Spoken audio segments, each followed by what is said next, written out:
Hello everyone, my name is Rashenda Booker and today we will be talking about literacy skills.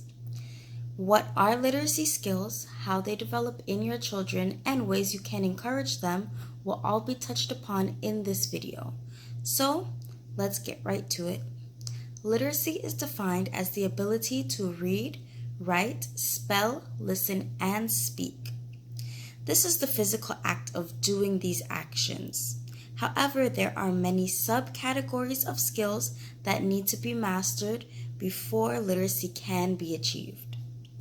Some of these skills are difficult to master and, therefore, are introduced to children as early as possible. For example, phonemic awareness, which is the ability to hear, identify, and manipulate individual sounds in spoken words, is introduced very early on to your children. This is when you teach the alphabet and correlate each letter to a sound. Phonological awareness is the ability to recognize and work with sounds in spoken words. Once children have a better understanding of phonemic awareness, they can begin mixing letter sounds together and creating words. These two skills are important to developing early literacy skills in children because they are the foundation of reading, writing, listening, speaking, and spelling. Learning that letters have their own unique sound and that combining these letters create words that have meaning you can use to communicate is the basis of pre-literacy skills. Phonemic and phonological awareness help children with the first two parts of pre-literacy skills. Other pre-literacy skills include print concepts, which is being aware of print in the world, letter naming, which is being able to recognize and name the letters of the alphabet, vocabulary, which is learning new words and meanings, listening, which is being able to pay attention as someone is speaking, comprehension, which is understanding what is being said, read, or asked of you, and speaking, which is being able to communicate your thoughts, feelings, and ideas. These skills all help achieve a mastery of literacy because they help with identifying word concepts and phrases. They give them meaning, they encourage their reciprocation of these thoughts, feelings, and ideas, and give you different ways to communicate them by talking, writing, or reading. At the center of literacy is the ability to properly communicate in society. These pre-literacy skills that children are taught ensure this is possible for them in the future. Now, we will go through some activities for building these skills. These activities are not the only activities that will help foster these skills. However, these will serve as a guide for you to establish in your homes and in your classrooms. Letter naming. With a small group, go around with a letter chart and starting at any letter of your choice, ask students to name that letter. For students who seem to be struggling or in need of extra help, doing this activity one-on-one can help.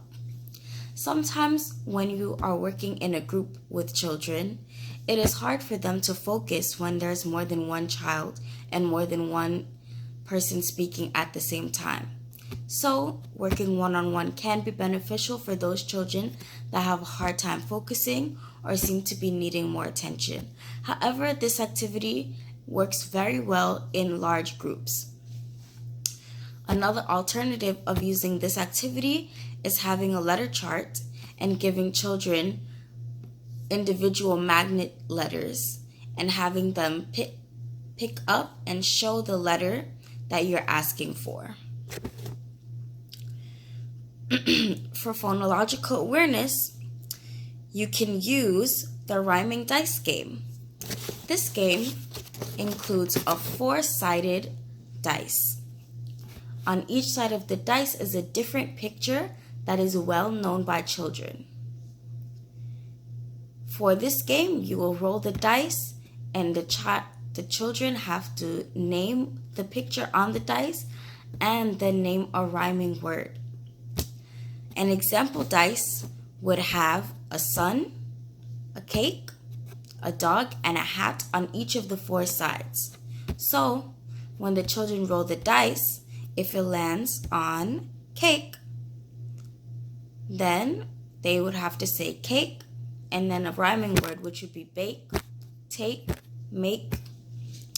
If it lands on dog, they would have to say dog and then a rhyming word, hog, jog, log.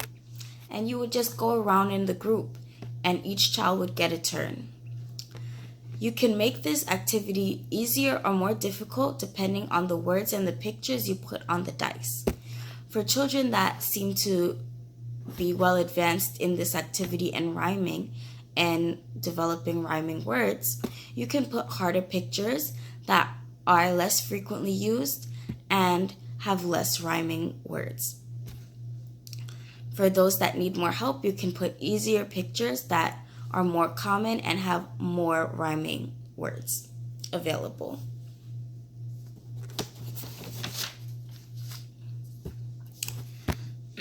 Vocabulary activities usually correlate to the theme of the week or month and other main topics of the class.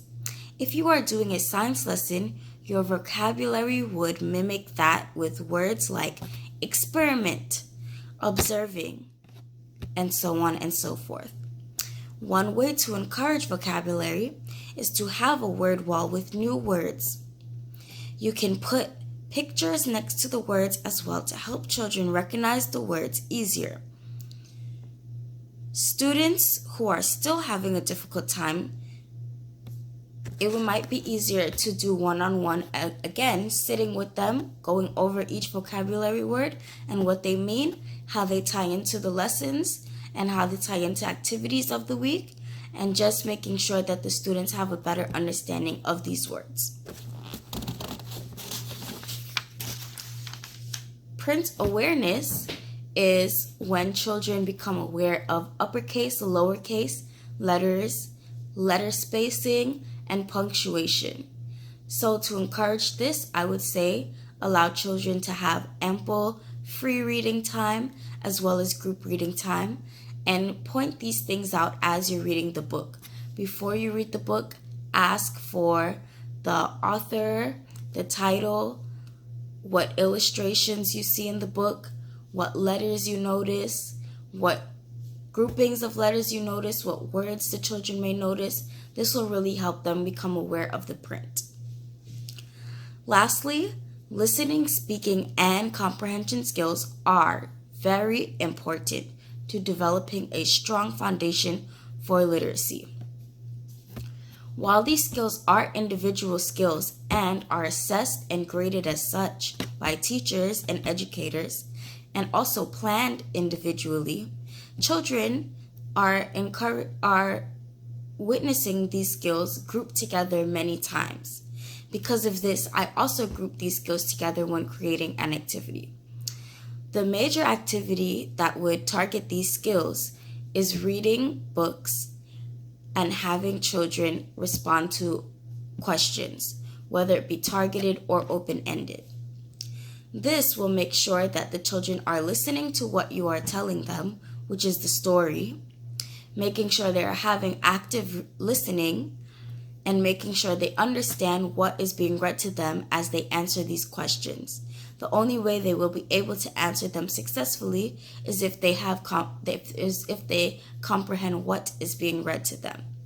Therefore, this is a great activity that you can initiate any time of the day, and you can easily assess your students and the levels they are at in their listening, speaking, and comprehension skills. That is all I have for you today. Thank you for joining me, and I hope this video was educational. And I hope that you are able to use what you learned in this video today to help your children at home and your students in your classrooms.